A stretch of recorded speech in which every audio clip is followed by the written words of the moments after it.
കട്ടിങ്ങിന് ഫൈറ്റാണ് ചെയ്യേണ്ടത്. അങ്ങനെയാണല്ലോ പാർവതി രൂപത്തിൽ ചെയ്തത്. അങ്ങനത്തെ ആൾക്കാർ ചെയ്ത് അതാണല്ലോ. പക്ഷേ പെരേര അങ്ങനെയല്ല. പെരേരയുടെ കാര്യമാണ്, സ്വാർത്ഥനാണ്. പുള്ളിക്ക് പുള്ളിയുടെ കാര്യമാണ് ആദ്യം. അതുകൊണ്ട് പുള്ളിക്ക് ഇതിനെ തല്ലൊന്നും കൊള്ളാത്ത. പുള്ളി എവിടെയും തല്ലുകൊണ്ടാണ് അപ്പം മുങ്ങിക്കളയും. നമ്മൾ പലരും സത്യം പറഞ്ഞുകൊണ്ടാണ് ഈ പല തല്ലും പല സംഭവം നടക്കാൻ കാരണം. ഈവൻ ഇപ്പോൾ ഈ അണിറോഷത്തിൽ പറയുന്നത് നമ്മൾ സത്യസത്യമായിട്ട് പറഞ്ഞാണ്. എല്ലാവർക്കും തോന്നുന്ന കാര്യമാണ്.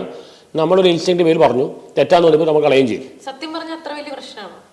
സത്യം പറഞ്ഞാൽ ജീവിക്കാൻ പറ്റില്ല. സോക്രട്ടീസ് ഒന്നുമില്ലേ, ബ്രൂണേ ഒന്നുമില്ലേ, സത്യം പറഞ്ഞു കഴിഞ്ഞാൽ ജീവിക്കാൻ പറ്റില്ല. പൃഥ്വിരാജ് എത്ര അനുഭവിച്ചു സത്യം പറഞ്ഞപ്പോൾ? പാർവതി രൂപത്തെ അനുഭവിച്ചില്ലേ?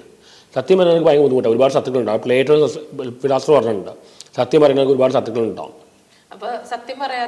ഡിപ്ലോമാറ്റിക് ആണ്. ഇപ്പോൾ മോഹൻലാൽ, മഞ്ജു വാര്യർ ഇവരെ വളരെ ഡിപ്ലോമാറ്റിക് ആണ്. ഒരു കാര്യം തുറന്നു പറയില്ല. ഡിപ്ലോമസി ഒരു തരം നോക്കിയ ഒരു തരത്തിൽ കള്ളത്തരമാണ്. പിന്നെ ഒരാളെ ഹേർട്ട് ചെയ്യാൻ നമുക്ക് ഡിപ്ലോമാറ്റിക് ആവാം.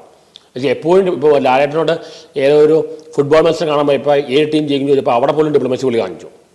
അങ്ങനത്തെ ആൾക്കാരാണ്.